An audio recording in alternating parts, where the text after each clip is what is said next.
Okay, we are officially live. For the record, like this is a thing now, eh? Yeah, man. This is awesome. Great. Live on Facebook. I love it. But yeah, no. How you been? Always have to be thankful to my friends over at Maeda Canada. They treat me good. How have you been? How have you been otherwise through the past week? So what's new and exciting after Han's life? Oh, me. Hmm? Let's see. I just dealt with a medical emergency. You know, a giant cyst on my body just popped, so that was fun to deal with. But aside, we are officially live. This is a thing now, eh? Hang on. All right. Okay. So yeah, man. I think we're both kind of in a weird position. To be honest, I woke up this morning with a bit of a night thing going on here. I'm not sure what it is, but you know what? I couldn't even. Oh, okay. Okay, it's a little bit of swelling, right? So it's a little bit of swelling there. So I don't know. I have eye infections here and there once in a while. So seasonal things too. Nothing serious, just annoying. No, but beyond that, I just been biking and whatnot.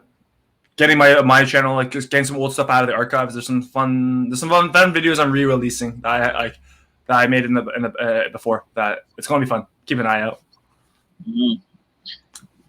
Yeah, man. I been obviously trying to prepare for whatever form of restructuring I have to do with the academy. Mm-hmm. So always dealing with that. That's a daily battle. There's always something to follow or understand or plan. Do we go this way? Do we go that way? So there's a lot of that always going on. It's a literally daily thing. Mm-hmm. But other than that, man, like I keep myself busy with things that keep me interested and so right now I'm trying to do a couple of online courses to try and understand a few things, and I'm still going down that Brazilian Jiu-Jitsu rabbit hole. I just love it, man. I've learned so much in the last little while. I might actually go back and rewatch all the stuff that I found on it, so because it's hard to remember everything. Mm-hmm. And I know we keep plugging the film that's coming out in the summer. The Close Guard film by Dresden? Yeah. But I'm excited for that. I can't wait for that to come out. But other than that, that's basically it. I try to keep myself busy. I know I propped up last time this book, and I think some people may like by having like a first look at it, you think that, oh my God, what the hell is he reading, right? Mm-hmm. But the truth is, man, it's there's a certain reputation that comes with Attila the Hun. Obviously, he did a lot of atrocities, but the book is not about that. It's really about how he ran things, and there's so much like positive stuff on here too. For example, his leadership qualities. So we're looking at loyalty, courage, desire, emotional stamina, physical stamina, empathy, decisiveness, anticipation, timing, competitiveness, self-confidence, accountability, responsibility, credibility, tenacity, dependability, and stewardship. These all sound like stellar qualities you want to see in an individual. Yes. Well, qualities you want in a leader, right? Right. And that's just one chapter. So I guess I could give you like a contents thing. Okay. All right. You're talking to a layman in regards to Attila the Hun here. Like, fill me in first. From my understanding, like I think he killed a bunch of people. He was conquered. The greatest Mongol general of all times. Okay. Right. So, what's his claim there? Like, why is it because he conquered a lot of land and whatnot, or is it just for some historical? Okay. He even ran up on Rome and everything. Oh, okay. So we'll take the mass genocide aside for a second, and like we'll put that all aside. But like in terms of actually being able to get to that point, this book covers all. Like, is it by him, or is it more like a historical rewriting? No, it's done by a PhD, Wes Roberts. Okay. And it's just based on his research, I guess. I'm not sure if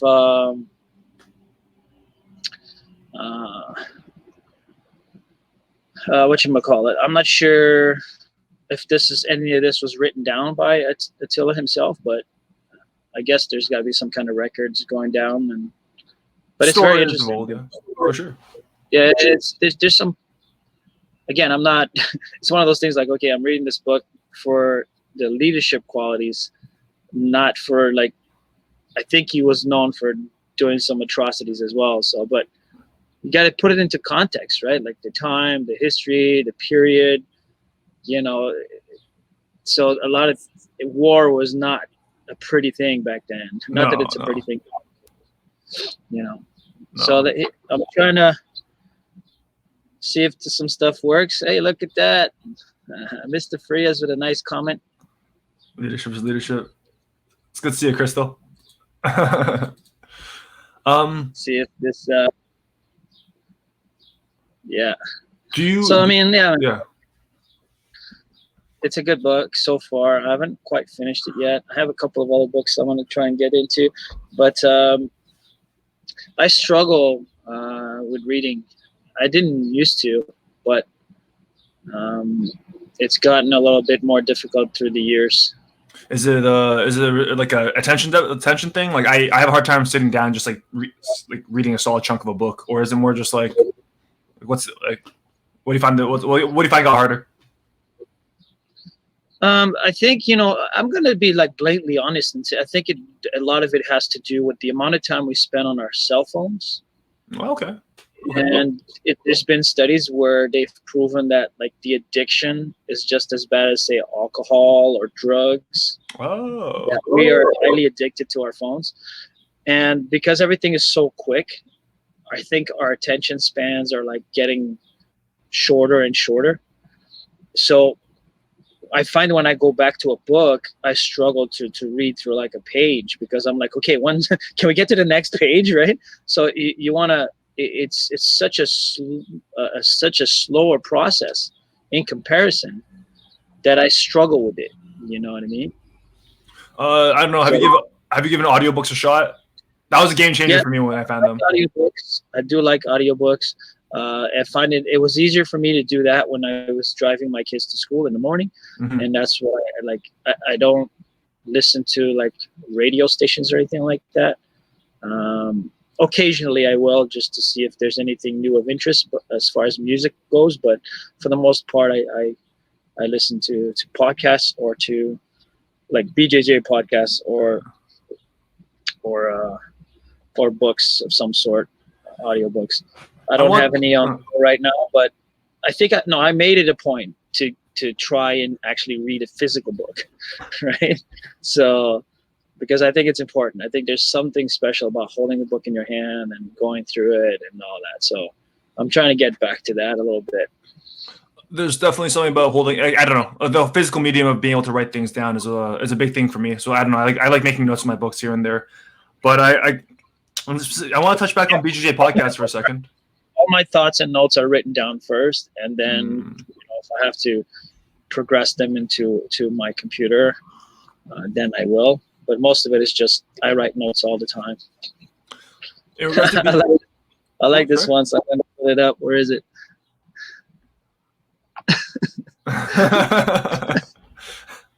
we all want the dopamine fix. It's so true though. Like it's bad, and what I struggle with the most when it comes to that is my kids. I can see, the tendencies of that's all they want to do. And it worries me a little bit because it is addictive, and I'm trying to get them to, to get them to actually read books it's a fight. So it's a weird. It's like I don't know. How do you explain different mediums give off different benefits and pros and cons, right? It's I get worried because people think like social media is like a gospel on things in terms of information, but it's like camera shit. I gotta get me one of those. That's a nice cup. But no, it's just like I don't know. It seems like social media seems to be like someone's take on and their perspective on a certain set of events, which is like if you really want to form a proper opinion on anything, you should probably look at the original source material and make a judgment on yourself, right? social media doesn't really, it's not a very objective look at things. Is what I'm trying to say. No, I really don't like a lot of things about social media. And a lot of it is the negativity that comes with it, the bias, the judgments, like people making uneducated comments, and like it's not a true representation of who you truly are unless you get to spend time, like a tremendous amount of time with an individual to truly get to know them. Right. And what I really don't like is man, I don't like everybody having this higher than thou attitude. Like, we are flawed as humans. As human beings, we are all flawed in some shape, way, or form. We are also programmed in a way from birth. So we have all these preconceived notions and bias and some, I'm trying to get at, right? I'm not the most articulate person when it comes to some of these things, but and that influences our opinions. And if people were just, hey, calm down, take a step back and just listen to people, have empathy, and try to see it from their, put yourself in their shoes, I think maybe things would be a little bit better as far as understanding one another. Nobody's perfect. Everybody has pros and cons. Everybody has flaws and everybody has good things about them. Some more than others. That's just humanity, right? So, but I think social media distorts it so much. And then it doesn't help that the media itself distorts so much to benefit them, right? So it's just, I don't like a lot of things about social media. I think it's a bit of a rock and a hard place. I do think it's good for giving voice to the voiceless. There's also this whole thing. I'm being a bit of a hypocrite because I'm using a social media platform to basically promote a show and to have my friends on and chit chat about things. So I try my best to make it as much as possible about jiu-jitsu, because I believe that that's the glue. That's the glue that's gonna keep us together, or that helps a lot of people physically, mentally, socially. Jiu-jitsu is a tool, and it's such a powerful tool that used properly and in a positive way can really, really help a lot of people out. And there's been several posts recently about, people saying, it doesn't matter, on the mats, nothing matters. Religion, color, race, or rich, poor, police, ex-criminal, it doesn't matter. On the mats, everybody is speaking the same language, has respect, build friendships, bonds, and I think that's amazing. And that's my favorite place to be, because that's when I get to make friends from all walks of life. And I like that.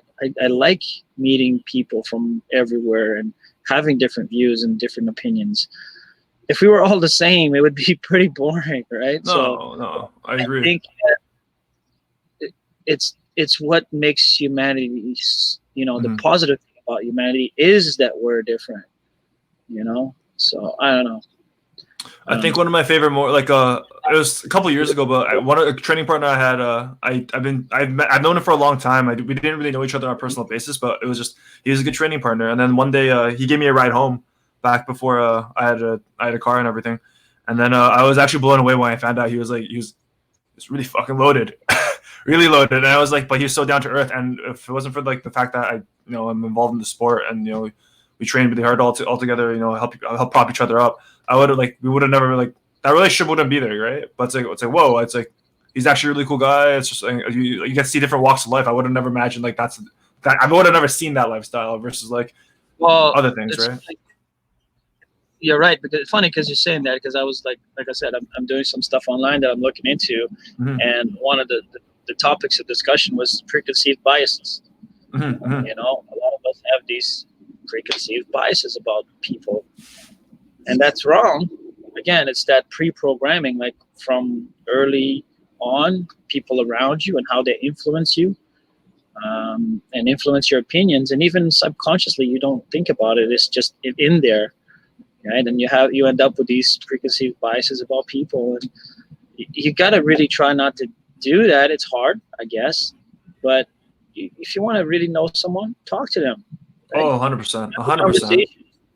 Man, just having a conversation with someone for a few minutes or even an hour or two, you can learn a lot about them and get a gauge as to whether or not this is an individual you want in your circle, right? Without dropping names, I know a guy that's involved in not the cleanest occupation, if that makes sense, on the streets and whatnot. However, knowing him, especially my formative years when I was a teenager, he actually I was very close to making some really bad decisions. I'll say that much. But then it was because of him. He actually told me, like, he gave me like one line of advice that was more or less like, it was more or less in this vein of like, crime doesn't pay. It's like, you're not a free man with crime, like money. So like that kind of money. So I was like, and then like that always stuck with me. And it's because it's actually because of that conversation, I ended up doing a lot of really small decisions in high school that actually put me on a much better path, to say the least. So like, it's like you said, you can't judge a book by its cover. Like that individual might do some like shady things, but no, it's like they're good people. They're like you really need to get to know the person to really kind of get your better gauge. Circumstances, right? Where you are brought up, where you are raised, the environment you're in. These are all factors. The people that you grew up with, these are all factors that shape who you are. And they can either shape you negatively or it can shape you positively, right? So yeah, man, for sure. It's no, that's like, and long story short, I think we all miss jiu-jitsu. I miss jiu-jitsu. I miss training with everyone. I miss the gym community. I miss being there in person. Yeah. But absolutely. I miss actually. Not only do I miss my students, and I miss being at the academy, and obviously teaching classes. I really enjoy that. But I missed the open mats too, because again, that community vibe. Everybody came. That no lines drawn in the sand. It didn't matter which team or which academy you came from. It was open to everyone, and everybody had such a great attitude and good vibes. And I miss that. I miss those things. And I mean, again, it comes down to this, having patience. Have patience, people. We will get back to the mats. It's just a matter of time. And in the grand scheme of things, it seems like 4 months seems like an eternity. But the amount of time we spend on the mats and training, man, I've been involved with jiu-jitsu for almost 25 years. So half a year or a year is not that bad, and maybe this is a break that everybody needs to reinvent themselves, get rejuvenated, get motivated, and come back with a clearer head as to what they really want with jiu-jitsu. You know what I mean? And some people might have been on the fence and they're like, you know what, I'm going to come back and I'm going to start competing. I wasn't really sure about it, but now I really want to do it, or I'm going to make it a point. It could be where a lot of people are going to be coming out of this a little bit out of shape, being inactive for so long. So jiu-jitsu is going to give them a more interactive, a more fun tool to work out and get fit, other than just going to the gym. Because I think, from speaking from my personal experience, it's not that much fun for me, working out with weights at a gym. I get bored really fast. So jiu-jitsu and how cerebral it is really kept it fun for me. And there's no question, if you attend classes regularly, you will lose weight, you will get fit. And all you got to do is be a little bit smarter with what you eat. So, yeah, man, I just be patient out there, people. It's going to be all right. We're going to be good.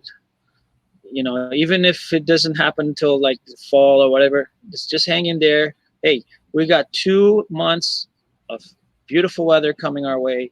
Enjoy your summers, enjoy the time outside.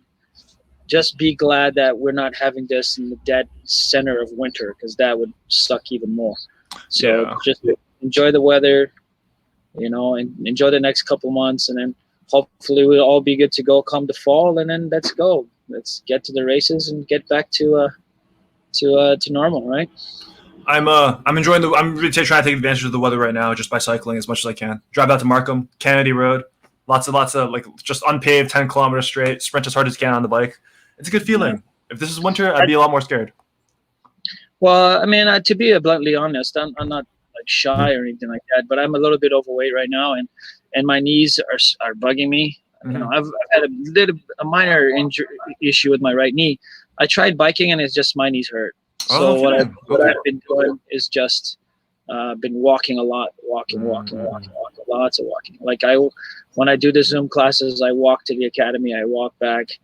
You know, it's just trying to get active again slowly. Sure. You know, the problem with some people, like even when people come back, when things go back to normal, don't go crazy, you know, right away. Like ease your way back in, because that's usually when, you know, most people get hurt is after they're out for a little bit or whatever. They come back and they go too crazy, and they re-injure themselves and they're out again, right? So ease your way back in, and that's what I'm trying to do. Ease my way back in. Hey, can you guys hear me okay? Because I'm on the camera mic, so I'm not sure if my voice is coming through all right. At least on my end, you sound great to me. Okay, Michael? Yeah, I know. You sound great. Yeah. Okay, cool. No, but speaking of coming back and what's it called? And just in terms of new goal setting and whatnot for when we do return on the mats. Is it time to get into the topic? I think it's time to get into the topic. I think it's let's do it. Let's get into it. For a lot of people coming back, it's a hot topic. Belt promotions. How do you improve? How do you get your blue belt, Marco Costa? Professor Marco Costa, how do I get my blue belt? Sick and tired of saying this. You know what I mean? And that's regular attendance. Like regular attendance. Like this is jiu-jitsu is a performance-based martial art, and you have to be able to perform. The only way you're going to be able to perform is to train on a regular basis. At least I recommend that the minimum be 3 times a week. I know that some people do 2, and that's passable, but ideally it's 3 times a week regularly, like every week. And just to clarify, this is white to blue. This is specifically white to blue. Yeah, no, I mean everybody. Okay. Everybody. And if you can add more, obviously add more. Add the 4th, add the 5th. And of course, there's something that it's become clearly apparent recently, and that's there's two tiers, right? There's the hobbyist, and I hate that word because I don't like to think jiu-jitsu as a hobby. I think you want to look at it more like a lifestyle. Like, you know, it's part of your life. It's part of who you are. Because when people say a hobby, I don't think you take a hobby as serious. You just like, oh, it's something I do for fun, right? Okay, you can be a hobbyist. That's fine if that's how you want to look at it. But I encourage people to make it a lifestyle and to put more meaning to it. Or you're a competitive individual, and that basically means you spend your whole time on the mat training. So, and that complicates things because, you know, obviously if you're a hobbyist, I recommend 3 times a week minimum. You know, you don't have to do the 4th, the 5th, whatever. You're just doing it enough that there's substantial progress, right? But if you're a competitor and you want to be a winner, a medal chaser, then man, you need to train every day if you can. Like every day doesn't necessarily mean training on the mat, but you got your strength and conditioning you got to put in. You got to do your stretching routine. So if you can add in some yoga, like, you know, of course you were talking about your what you eat, your intake. So it's an everyday affair, right? If you want to be successful. And then there's those that are kind of in the middle, and that's okay too. Like you're a hobbyist, or, you know, you train for fun, but you want to test out the competition waters. But then you have what I say is, okay, pick a tournament, prepare for it, and then you can go back to just enjoying jiu-jitsu. Pick another tournament, take 6 weeks, train really, really hard for it, do the tournament, and then you can ease off again. So you can go on and off like that.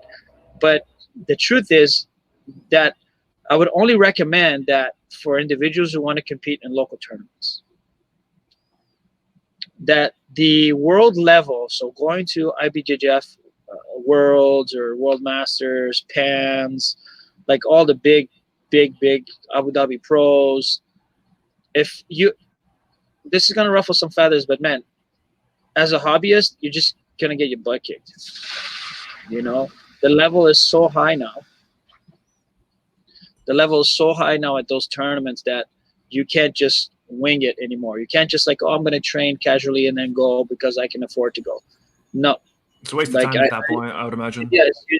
I mean, if you're doing it for the experience, if you don't care about winning or losing, if you just want to go and to experience what it's like, I'm not discouraging you if that's what you want to do.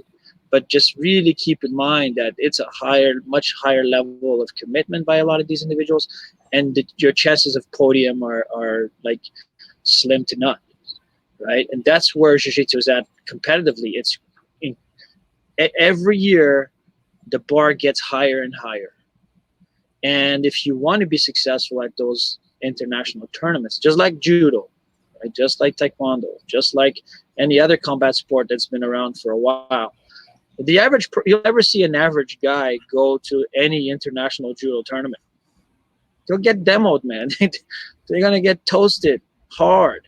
It's the same thing is happening with jiu-jitsu. As the sport grows, as the sport evolves, as the quality of athletes increase, and a few other factors too, where there's a lot of substance abuse and drugs, like performance enhancing drugs too. So as that, it's going to get harder and harder and harder for a person that just trains 3 times a week to perform and be successful.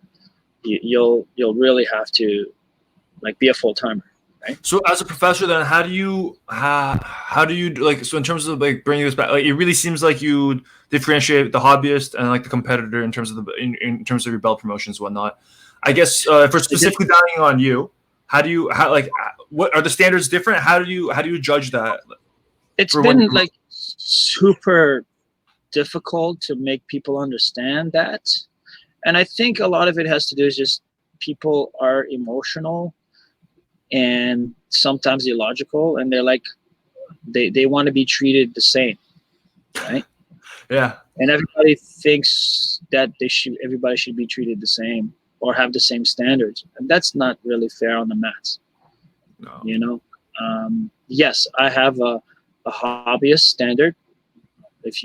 Again, we're using the hobbyist because it comes clear as to what we're talking about, and I have a competitive standard. And they're quite different when it comes to belt promotion, obviously. Hobbyist, if you obviously you still have to showcase skill. Now you still have to be able to perform the moves under duress, but the expectations are not as high. So if you're like, because think of it like a test, mm-hmm. right?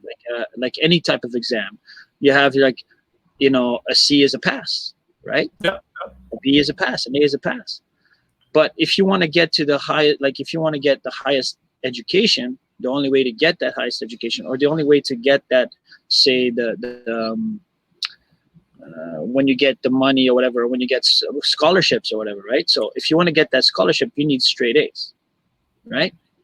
So it's the same thing. Think of it like that. If you want to be a world level guy, you need straight A's. So you need to be winning golds everywhere. You need to be having the highest skill set. You need to be tapping everybody out. Mm-hmm. So it's expected. I need to see almost not perfection because nobody's perfect, but you need to really see some high standard, right?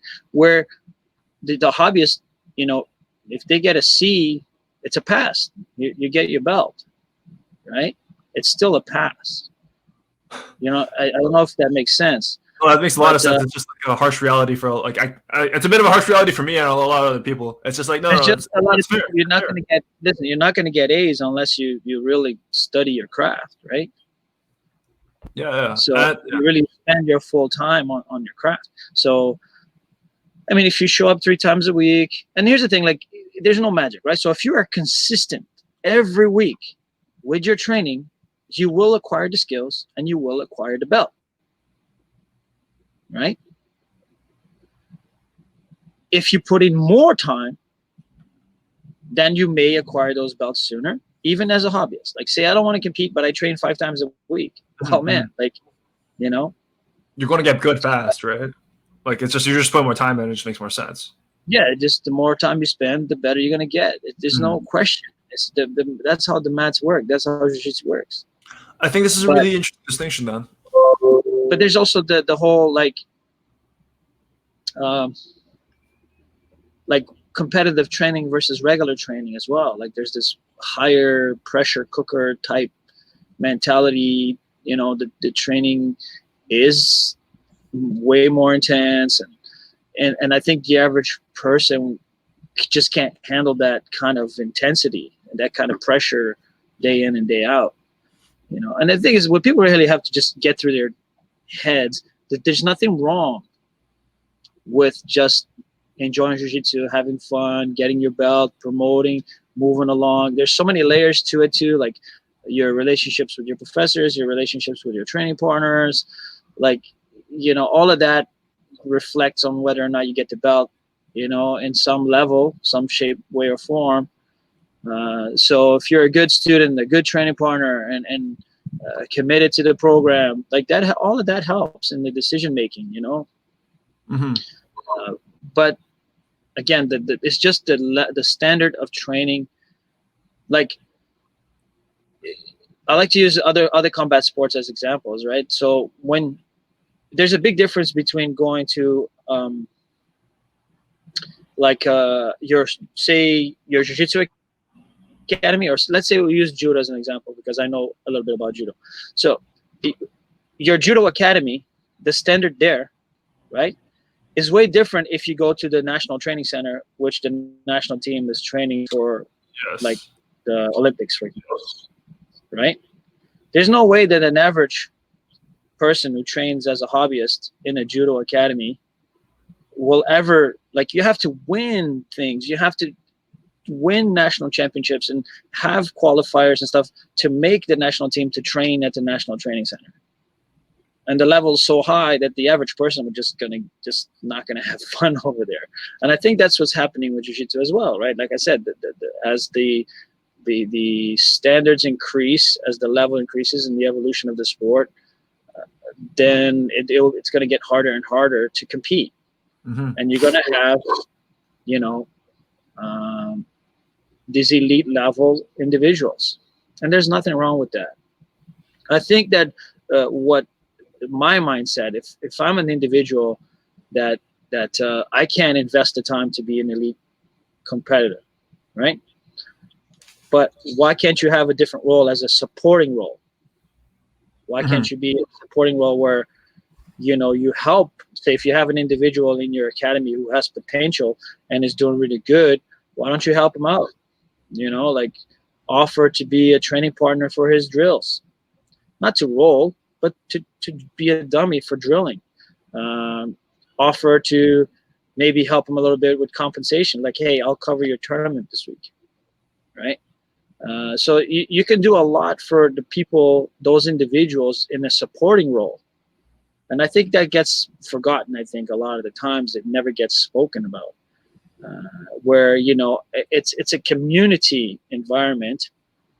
So you have to support those who have an opportunity to go further.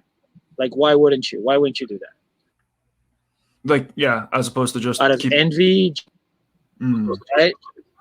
So because you may never be able to attain that kind of ability, I think that's just wrong. You know, I think that's the problem with people putting too much pressure on themselves or comparing themselves to others, you know, and then a lot that could be so negative in your mind and in your mindset and your approach that it's toxic, right? So I think people have to really be honest about who they are, where they stand in the pecking order, and sometimes you just have to be okay with it. Right. And so definitely, for me, there's two tiers. Like, there's the person I will support and teach. I love teaching white belts. I love teaching beginners. I love teaching regular classes. For those, I just want people to love jiu-jitsu and be passionate about it and learn as much as they can and progress, you know, at their own pace, at their own time. And then I I love teaching competitive athletes, and I love that pressure cooker environment too, because I was kind of brought up in that environment, and I loved it. I love that pressure. I love that pressure cooker training. But it's not for everyone, and that, I think, hurts people's feelings. Well, it's either you crack or you produce diamonds, or you crack, right? Like it's like it's not. It's like I can't really put it any other way. It's not for everyone. Not everyone handles that kind of stress the proper way. I wanna touch back on something you said though. There's a judo, like use the analogy of like the Olympic judo center, and then like a hobbyist judo competitor, hobbyist judo enthusiast, right? They're both, you get black belts in both these. In our definitions, we get black belts in both categories. Is the hobbyist's black belt like any less legitimate, or is it how do you distinguish that? What's your take on that? Listen, this is something that drives me nuts, and it goes back again, preconceived notions, right? And what happened with what in the initial days of jiu-jitsu in North America, we created this monster, right? This ideal that jiu-jitsu black belts are invincible, and that they can tap everybody at any time, and that if a blue belt or a purple belt taps you, you're not legit, you know. And I think that's so far from the truth. You can't have everybody on the same level, because individuals are completely different levels of commitment, and here's what I'm getting at. A blue belt world champion will come into most academies and probably tap out the hobbyist black belts, right? So does that make the black belt any less legitimate? This could be someone that invested 20 years of their lives to jiu-jitsu, right? So there's so many factors that goes into that, into that, why that would happen. Maybe they're retired, maybe they don't train as much, maybe they have injuries, maybe they have families, maybe they're running a business, maybe they're running an academy, right? Maybe because they train for fun, there's not that intensity of training for competition anymore, right? So just because the blue belt comes and beats you up, it makes you a non-legit black belt. That is ridiculous. That is ridiculous thinking. However, there's definitely, black belts being handed out by professors that are questionable, that are very questionable. How do you do that? Well, it has to be on par. What I mean is, like, I have to be compared to the same, 20, 30 individuals that are in the same kind of life that I'm in, So how do I do versus black belts or color belts that are the same age as me, that have the same lifestyle, that train as much or as less as I do? Can I handle myself? Can I defend myself? Because obviously first is about being able to,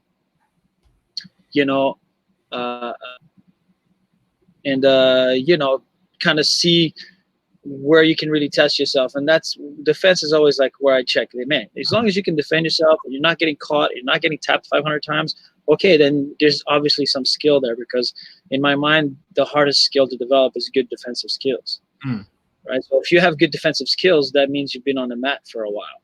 You know what I mean? You've been training for a bit. Yeah, that's true. I like that. That's a good metric. Yeah. So, yes, and it's man. Well, no, okay, no, that makes sense. It's not. The common metric for me was like the belt is not necessarily about like your ability and what you showcase on the mats. Is actually more like a measurement of your knowledge, right? Like the black belt in that case, the example you brought up of a blue belt world champion versus a black belt who just does this like 3 times a week. It's the black belt probably has wider scope of like knowledge. The blue belt is like incredible execution of like a very specific niche skill set as money strategy. But then the black belt's probably seen that before. It's just a matter of like, can he physically keep up? Probably not. He's not in the same shape. He's not competitive fire like you said isn't there, right? Exactly. So it's younger, more athletic, has a niche specific game that they're very, very good at.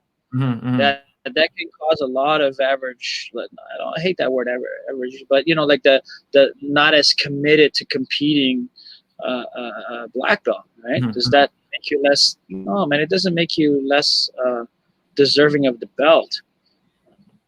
Again, it's very, very tricky. This whole belt thing it's not black and white. It's basically on the individual. Man, I know of a few black belts that I'm like, man, you don't deserve that belt. But it's based on on decisions like how long it took them. Like, if you progress quickly to a belt, too quickly through a belt, man, show me some medals. Because if you Yeah. look at the IBJJF standard, right?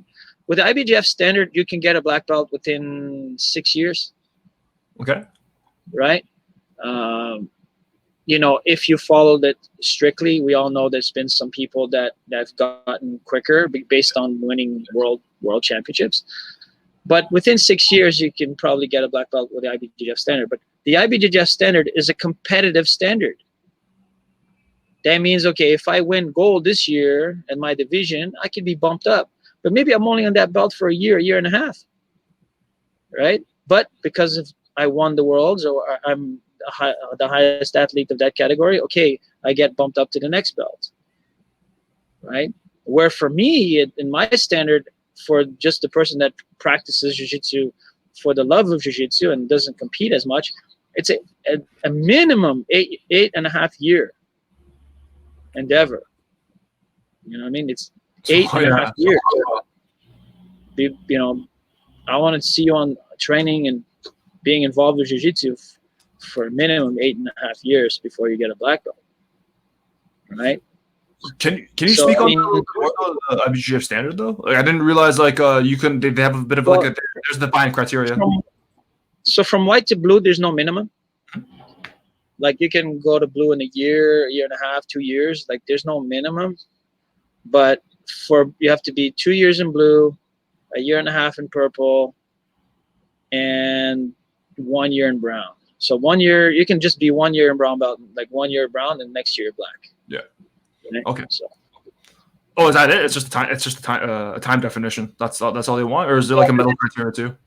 I think there's a medal criteria as well. Oh, okay, that makes sense. So if you hit all the metrics, then I'm assuming. I mean, I don't know for certain if their decision making is based on competitive success. But that's their standard. Like whether we're supposed to follow that or not, I guess it's up to the individual professors in their academies. Mm-hmm. I want to grill you on something in terms of your personal standards for the belt promotions. How do you people? This is one framework, and I'm just wondering if you have something similar.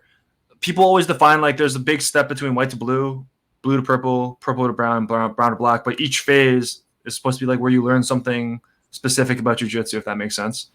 Like I guess a very loose framework would be like white to blue would be like you finally know how to roll on a basic level, right? And then it keeps going up and further. Do you have anything like that in your framework like that for yourself? I think naturally there's certain things that happen, but it's not like a solid standard. But there's things that I find happen naturally. And I just want to say a comment here. I want to thank Professor Ishfia for coming on here and making some great comments. And he's got some valid points about competition and what you should do in training. So thank you, Professor Ishfia, for being on here. I appreciate it. I think there's certain things that what I look for. Okay, obviously from white to blue is having a general idea of the game. Right, the rule of the sport, the basic fundamentals of the sport, and having a general view of like, okay, what are the basic submissions, the basic positions, and so we're talking about your escapes, your guard play, your guard passing, and how to dominate and submit people, right? From your fundamental basics, right? I think from blue to purple, you just get like way more comfortable in those areas, and you get better. You improve in that specific, like, okay, now I really I get it. I know what this game is, right? Purple tends to be where most people specialize in the guard, a specific kind of guard. They find their guard of choice. You know, I think that's where most people find their guard of choice is the purple belt, and they really fine tune it, like everything, that every angle, every area. They really start to discover themselves at purple belt and which guard they like to play. Mm-hmm. Because you find yourself being so much more effective with your guard, that means you're going to start sweeping more. So you're going to find yourself getting on top more often. And I find that most people's guard passing really becomes much better at brown belt. Oh, okay. So I find your top game and your pressure and your passing is really like starts to really fine tune. I'm not saying like that's when you start to get good at it. No, you can get good at it as early as blue belt, but I think that's when you really start to feel people's pressure when they pass. They have it like dialed in, right? You have it dialed in at brown belt is usually when your top game starts to really get super dangerous. Yeah. And of course, obviously, black belt is when you start to make those, when everybody says, oh, I can think three steps ahead. But that's just experience, right? You've been on a mat so long, you've seen a lot, so you know how to anticipate how things before they happen, or you can start planning, well, if I get this guy here, I can do this, or I can do this, or I can do that. So yes, that those 3 steps ahead of certain people it comes with the black belt experience. Mm-hmm. So I think those are like standard kind of things that happen naturally, organically, but that doesn't mean that can't be like attained at different belts. I just find that tends to be a natural progression. That makes sense. That's like, yeah, like if we're talking about like the average, and again, average, I feel like we keep saying average as if it's like a bad thing. It's like, no, average is actually completely normal. It's not. It's not. I guess normal. Like, so you can use the word normal instead of average. So normal, this is what you do, but you know, then there's elite where, okay, you have to be on another level physically, mentally, right, spiritually to really get to like. I don't think people really understand how difficult it is to win a world championship. Yeah. Like, you know, like at today's level, at today's standard, oof, it's not easy, man. I just want to put it out there, like if you're normal, it's probably for the better in terms of your like overall general well-being. I don't think like the sacrifice required to like get to that, to even get to like to medal on the world stage is like, that's actually like, there's a reason why it's not normal. It's incredible. Like one could argue it's unhealthy, right? There's a lot of prestige that comes with it, and a lot of good and a lot of benefit if you can push yourself that far. But I don't know. There's cases where you just, I don't know. I'm sure you can talk about it yourself, but like I don't know. I've seen some places where it's like, I'm not sure that person's like in a great place mentally speaking after like a decade and a half of this stuff, right? I'm just throwing it out there. So like, there's a lot of sacrifices that no doubt. There's no doubt, and that's the biggest kind of challenge for people is you have to sacrifice your entire life basically. So your friends are all going to be jiu-jitsu friends. You're not going to have much of a outside social life. You train all the time. You can't eat all the junk that you crave, you know. So there's a lot of sacrificing that comes into getting to that elite status.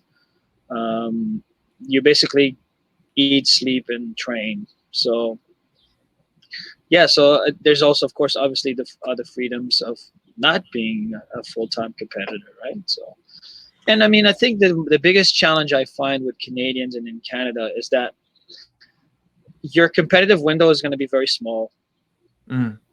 Because there's like unless you plan on becoming a black belt and opening your own academy, which it's extremely challenging in itself. It's not as easy as everybody thinks it is, as we have discussed in previous podcasts.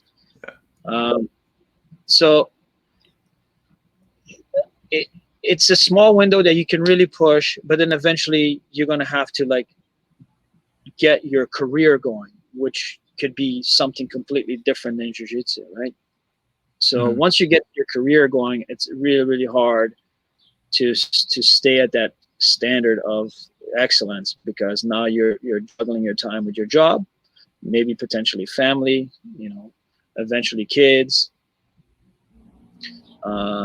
So it becomes more and more challenging, right? And without sponsorships, without money, without backing of any kind, which there isn't really for Canadian athletes. That's that's where it becomes more difficult. And even if you are making your life, it's doable. I'm not saying it's not. Like, you can run an academy and still be a competitive individual. I mean, look, the Monkey does it, and he does a great job at it, right? Yeah. So he's competes often, and he runs a successful academy. So it's doable, but you need a good support system. You need a good support system, because while you're training, someone's got to run your classes, someone's got to run your business.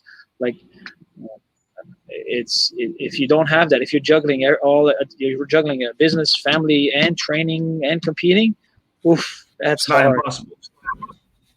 It becomes more and more difficult, no doubt. I guess then. I feel like there's a lot. This is a big topic. Please. No, I hate to go back to this, but it really pisses me off with the whole, like, it irks me when people try to devalue others' accomplishments. And there's so many factors that goes into performance. And then when people try to discredit black belts, and even like legitimate black belts, like solid guys that put in their work and their effort, and they contributed so much to everything that they do, and then they get beat up by a young phenom, and all of a sudden, like, they're no, man, this is ridiculous. I don't understand the North American mentality of, like, in order to be successful, you have to trample over people, or you have to discredit others in order to make yourself credible. And I hate that. I don't like that, because it's not that, it's not so black and white like that. Well, the sport was built on the giants of yesterday, right? If that makes sense. The pioneers, like, they're the reason why you have this platform now is because they sacrificed their livelihood for this, right? So it gets to a certain point that physically we may not be able to do the things that we did before, and I'm including myself in that category. I cannot do the things that that I used to do when I was 20, 15 years ago, 10 years ago. But does that mean I'm less knowledgeable? I'm probably way more knowledgeable than that purple belt kid that's going to be all over me and tapping me out. But physically, I just can't keep up anymore. Right? Okay, like Edgar says in the comments here, Father Time is undefeated. Yeah, exactly. Now, I could potentially be competitive or really push back, but the factors goes again. I would have to train full time. I would have to have a lot less responsibilities. I'd have to be a lot healthier, and then, if I was in like peak physical condition and I rolled all the time, I'm sorry, that purple belt would be in a lot of trouble. Right? But when we're talking with like academy owners or professors who have a lot of responsibilities and they don't have the time, like as much time, like they're on the mats, but a lot of that time is focused on coaching and teaching, not on like training for themselves or keeping that super high standard. That's what I'm trying to say. It's really, really hard to keep that consistency at the highest level your whole entire career. That is a small window, right? It's a small window, and eventually that closes, and you should just be content and happy to contribute back to the art as instructors. As I don't mind rolling with young kids, and it doesn't bother me if they give me a hard time. They're supposed to. They're younger, faster, more athletic. They have a more modern game. They're supposed to give me a hard time. They have time on their hands. Yeah. Obviously, if they don't give me a hard time, I'm not impressed. I'm like, well, I guess you're not that good, I guess, because you're supposed to. Like, you're supposed to put it. There's times where, like, okay, I understand there's some ego factors too, where I've had younger, talented individuals come to open mats, and they almost, like, I don't know if it's intentional or non-intentional, but they want to roll with me. I don't know why they want to roll with me. They want to test, right? But I've been honest with them. I was like, why you want to roll with me, man? Like, I'm not in the stage of my life that I can push you back. You know what I mean? Why don't you go with, like, some of my other young, talented guys who can really push back on you. I can really give you a hard training. I'm going to do you a solid here, and like he might have some serious injuries, might have some issues, but at the same time, the one time I did roll with you back at the old academy, I'm just saying you launched me. I was collecting air miles. It was a really clean throw. You just pulled it out of nowhere. I'm just saying like, he's still. I feel like you're still. I understand you got a lot going on, and I'm not trying to discount that, but it's like, man, it's still there when you want it. The flashes of brilliance. I'm just saying. But well, man, if you give me the opening and the opportunity, obviously with my experience, I can do some things. Yeah, I remember. You know, but for the most part, it would be difficult, especially with some of these young kids. They're really good, and I've had the fortunate ability to coach them on the national team, or to watch them compete locally, or to actually have them come into my open mats. And I understand skill, man. I understand ability. I understand where people are at, and I understand where I'm at. Right?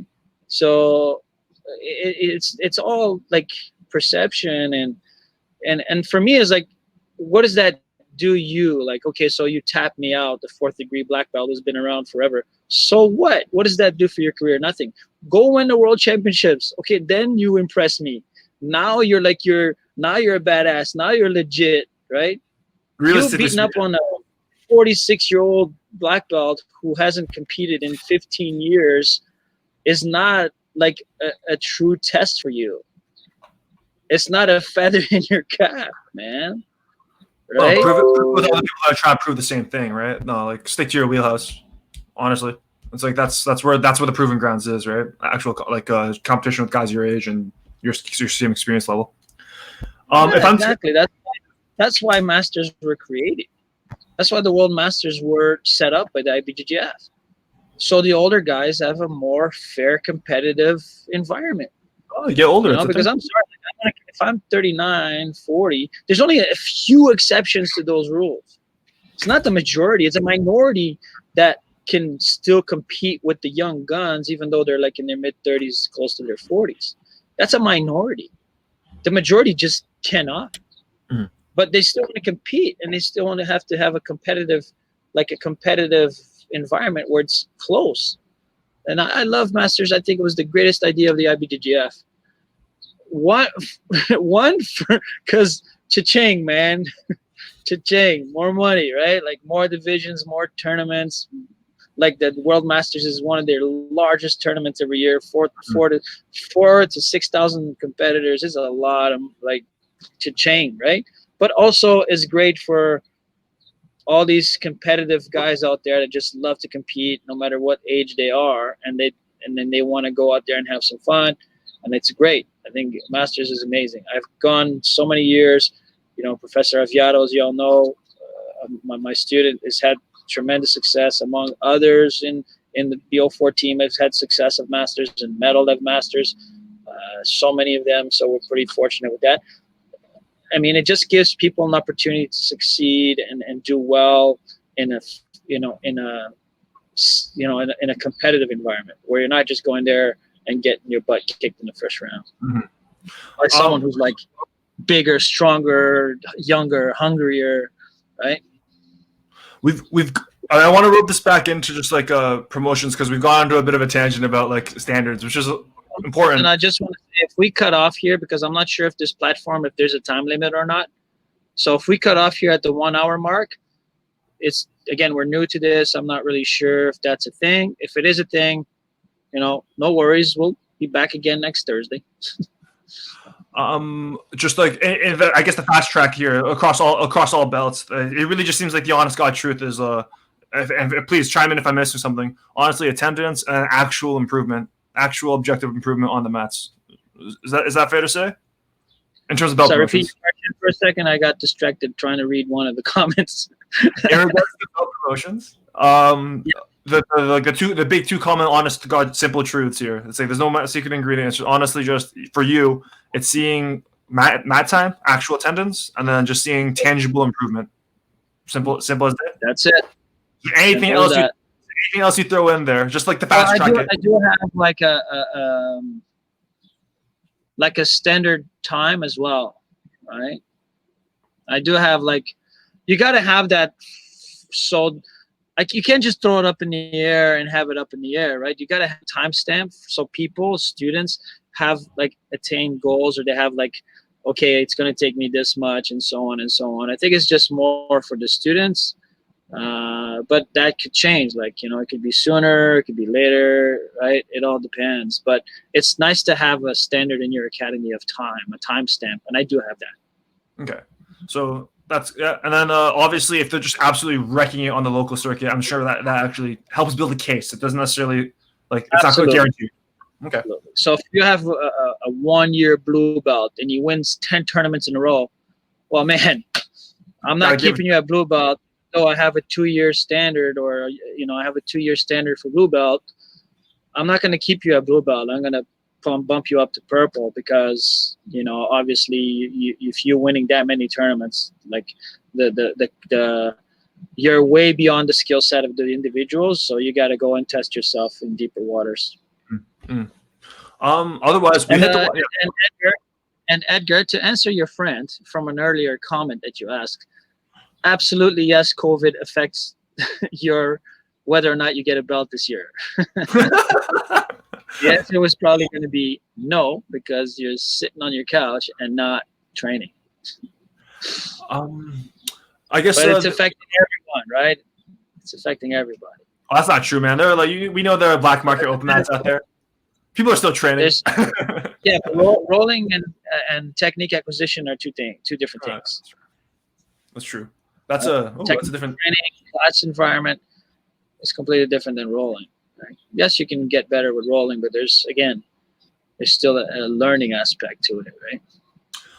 We're at past hour mark, and that's not cutting things off. It's more like if there's a Q, like we always do Q&A. If anyone has any questions, please comment away. This is it's cool to see that the live comments are actually working out well this time. But yeah, no. This is cool. This is informative. This is a good talk. I like this.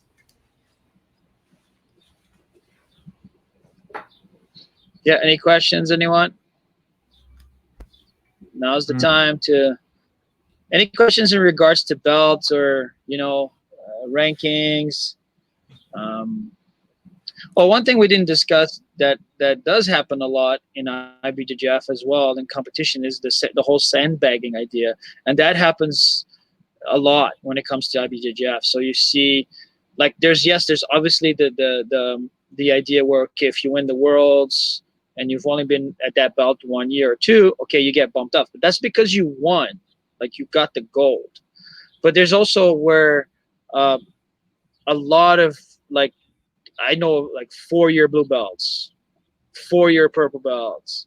So they're being held back by the professors until they get that medal, and then they move on, which sucks because, man, could you imagine an average blue belt who's been training a year and a half decides to go to the IBJJF Worlds and he goes against one of these 4-year blue belts in the first round? How do you think that's going to go? It's not going to go well for him, probably.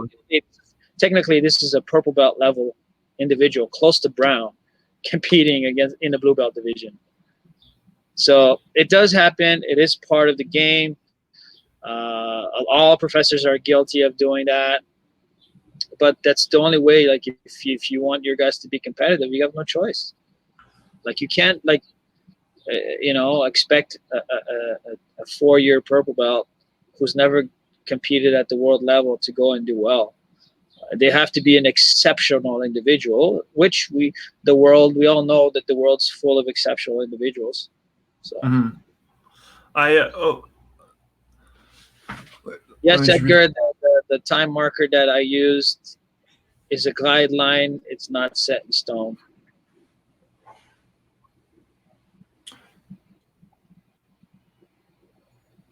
Yeah, no. What's it called? There we go. I've heard from others, most likely old school heads, that voiced their concern using class attendance and time and of service as belt promotions. Ooh, interesting. How do you feel about this one?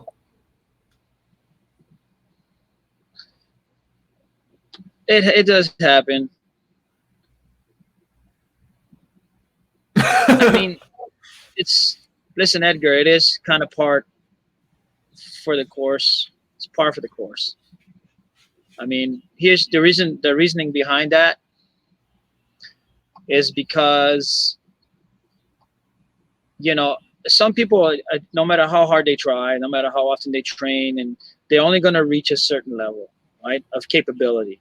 And it could be for so many different reasons. It could be physical reasons, could be mental reasons, could be, investment. They just cannot invest the time to. But man, if you've been like training for 2 years, 3 years, 4 years, like, okay, I'm gonna give you the blue belt or the purple belt or the brown, because you've decided to make jiu-jitsu a lifestyle, and you've decided to make jiu-jitsu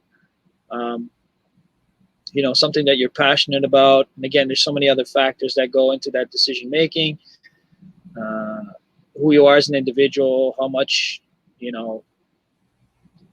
again, so yes, if you train 20 years, so does that, and you've tried your best and you come regularly, but you just can never attain a certain level of success, does that discredit you, or are you less deserving of the rank? What do you think? Man. I don't know. You can't just keep the guy at white belt forever for that reason. If I'm hearing that kind of stuff. If he showed up every day for 20 years, come on, man. You got to give him something, right?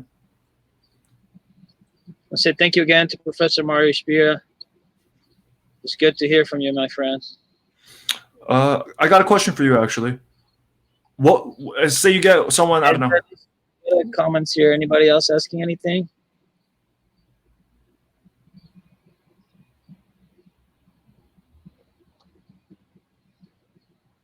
Nothing in particular at the moment. No hard questions so far at the moment.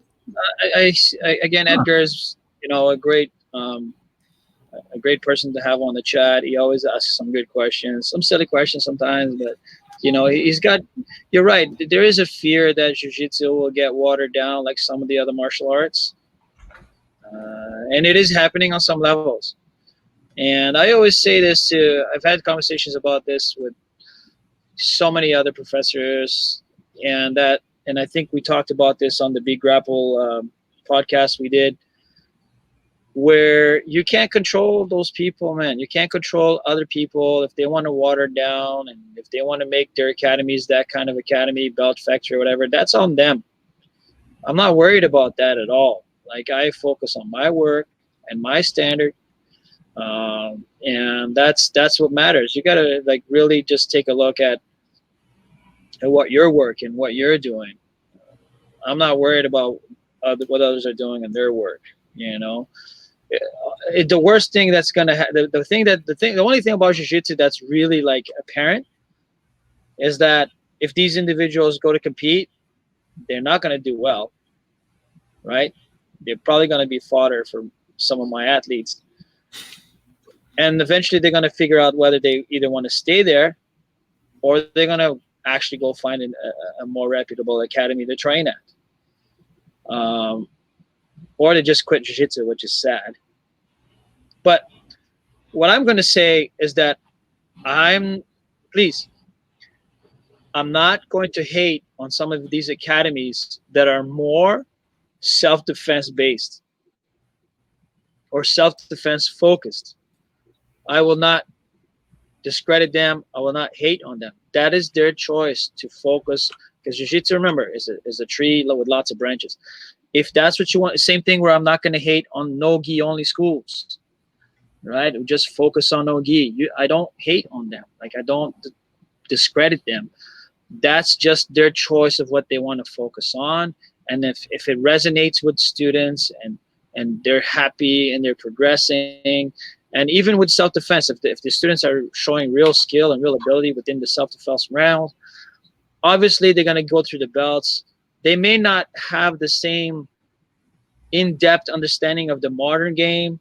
They may not have the same in-depth understanding of where the sport is going, but doesn't make them less, deserving of the belts based on whatever criteria that's been set by that particular academy. You know what I'm saying? Because, man, if I showed you what you needed to know for black belt 20 years ago, it's not a lot. It wasn't a lot. It was a pretty, basic fundamental game plus your self-defense. Boom. the standard has gone so high now because of the evolution of the sport, the new techniques, and the things being done. Where all of a sudden, like, so if you don't know X guard and De La Riva and all this other stuff, you don't get belts. Back then it was closed guard, half guard, butterfly. That was it. And then your guard passing, your over, under, and around, and your submissions from the back and the mount and the underbelly and so on. Like, so that was it. If you knew that, you get your black belt. If you have success with that, you get your black belt. I think if you look at Royce Gracie and like the way he was doing jiu-jitsu back, like even just UFC 1, it's like it's nothing crazy. Yeah. And he got his black belt. Like he was the mythical black belt back then, right? But it's like, oh, it's just like half guard sweeps and exactly. No, makes sense. So this is where different standards, different perceptions. When you come in, like if you come in as a young person now and you see the game now, that's what you expect. Like you expect that, oh, I got to know all this stuff to be a black belt. Where if you came in 20 years ago, it was completely different what I had to know to be a black belt. What's killing me right now is just the idea that it's like in sport competition, it's like, yo, I heard this new thing. It's called half guard. You pull that, easy 2 points, right? Like that's just like at some point in time, that was like a revolutionary style, I'd imagine, right? Or it's like you're even just butterfly guard and eventually other guards. It's crazy how time, like just over time, how much everything's evolved and the explosiveness of this the sport. Well, here's a good example. De La Riva. De La Riva was like a new thing for me and for us in the in the late 90s, early 2000s. Mm-hmm. Now it's a standard. You have to know De La Riva. So where do you implement that in a curriculum now?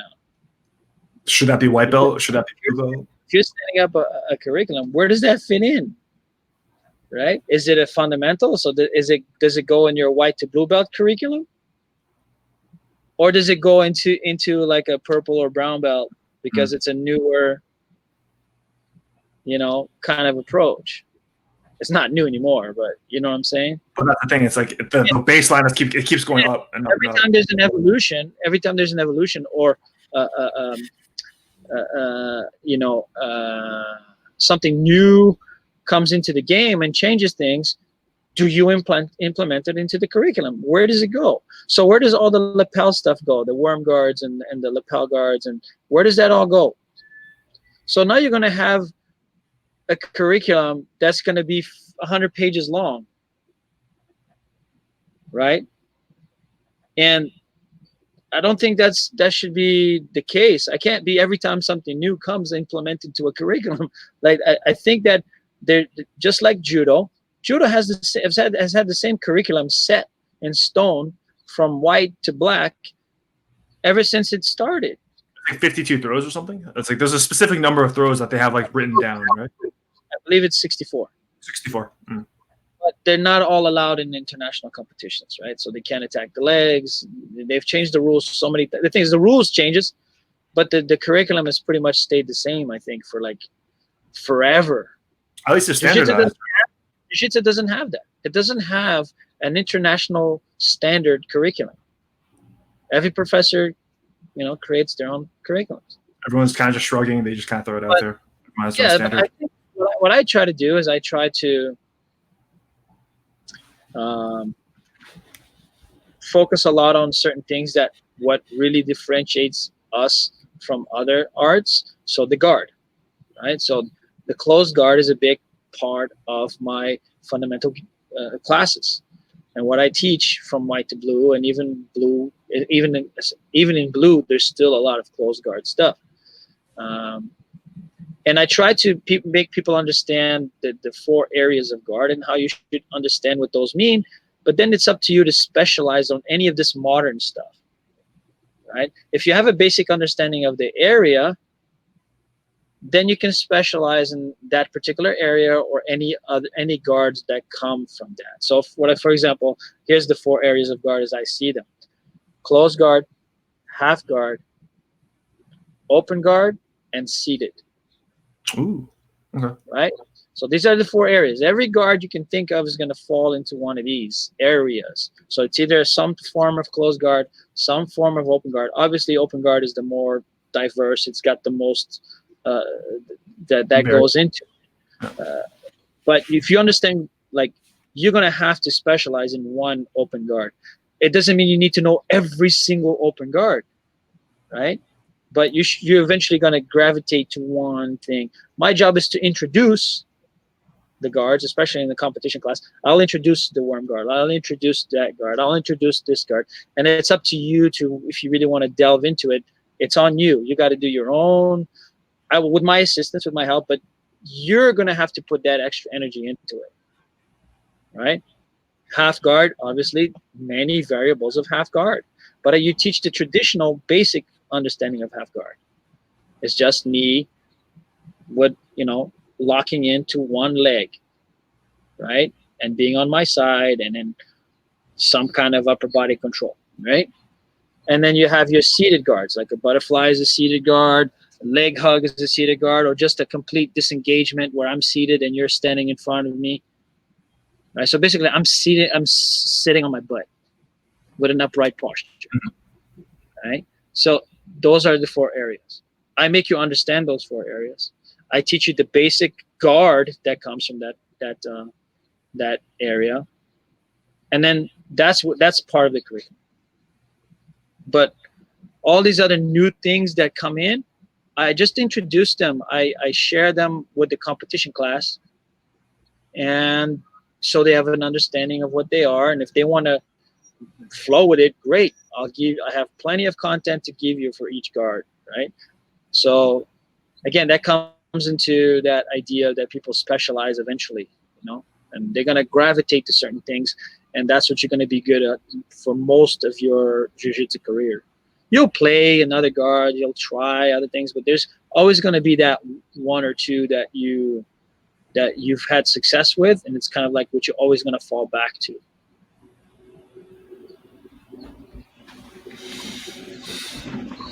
So yeah, no.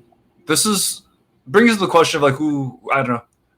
I'm sure the IBJJF, who else would be setting a standard, and like who should be setting the standard for that kind of, like, if we were to follow judo's kind of curriculum, like 64 set throws, if someone could do the same thing for jiu-jitsu, who's the organization that would like kind of govern that?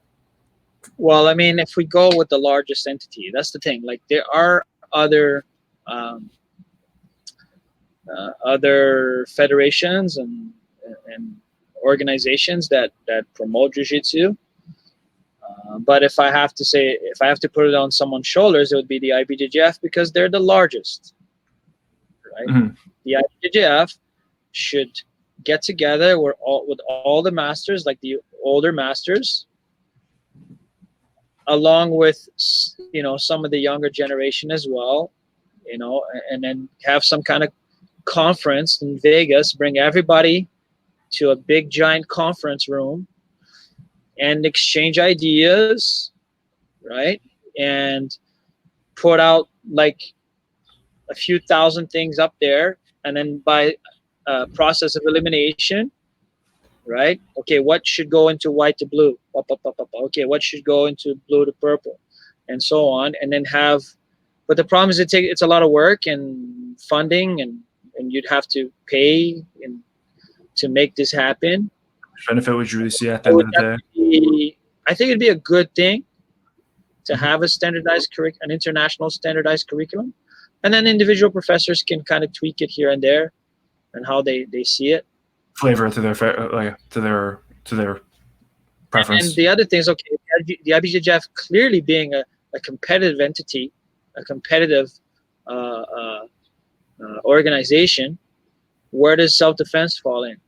Where does the self-defense component of jiu-jitsu fall in? Do we throw that in there as well? Or is that a complete separate thing now? Which, it's funny for me to hear that, because when I started, it was all encompassing. It was all encompassing. We learned, self-defense, competitive gi no gi, MMA. Right? Those 4 things, we learned all that.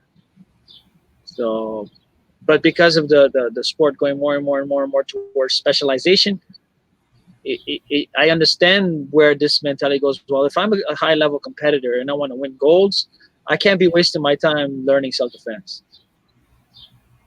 Right? Too much to focus on as it is already. even though it teaches you a lot about base, posture, balance, there is some benefit to it. I just don't think the athletes see that. The athletes don't see the benefit, so they're not going to do it, right? So where do you do you put it in? Do you not put it in? I think you're always going to go more where where the world is right now, and we kind of finish off on here where you're always going to have these specialized kind of things with jiu-jitsu. It's the nature of jiu-jitsu to be creative. Mhm. It's the nature of jiu-jitsu for you to reinvent things and recreate things. It's normal. So you're going to have the self-defense academy only. You're going to have the no-gi academies. You're going to have the competitive only sport jiu-jitsu academy. So I don't think we can get everybody on the same page to follow the same kind of thing. I think it's going to be extremely difficult because by nature our egos get in the way, and by nature some people are just like, no, I don't like it, I don't want to do it. Right? Yeah, it's like, You know pay what I me mean? for that. My time is valuable. Who's like, yeah, who wants to actually sit on that committee to make that happen? It's going to be a bit of a thing. So I think it would be a good thing, but I'm not sure people are willing to invest the time and energy. no, I think yeah, in a world of ideals, I think it's for the better. But yeah, it's hard to see anyone actually coming together and taking that responsibility for the greater good. So, well, yeah, this is cool. Streamer is great. I actually really enjoy this platform. I hope everyone else did too. I think we jabbered enough, so Yeah, no, fair enough. we'll let everybody go now. And thank you so much for coming on here. Appreciate it. Thank you, Michael. Good job as always. Thank you, everyone that came in on the chat. Thank you, Maeda Canada, Fighters Market Canada. You guys are amazing. Really appreciate it. Shout out to B Grapple. Woo! Keep that up, brother. Thank you, sir. Some old highlights coming up. Next week we're gonna have for the next couple weeks we're gonna have a few people come on here, and I'm not gonna say yet. And just keep an eye out. I'll be posting who they are and but we'll be discussing some basically the lay of the land now and what's going on and the craziness. Hopefully I don't get too crazy with it, but I think it's important to bring individuals on here that will give their take on things, and it'll be good. Exciting. I'm very excited. Thanks, everybody. Be safe. Be good. Much love and respect to you all. Monday, Insta Live Q&A again. Same as this week. Just get on the chat. I'll bring you in. 5-minute time limit for you to speak your piece or to hang out with me for a little bit, and then I'll move on to the next person and so on. So Monday, Insta Live Q&A. We'll see you there. Cheers.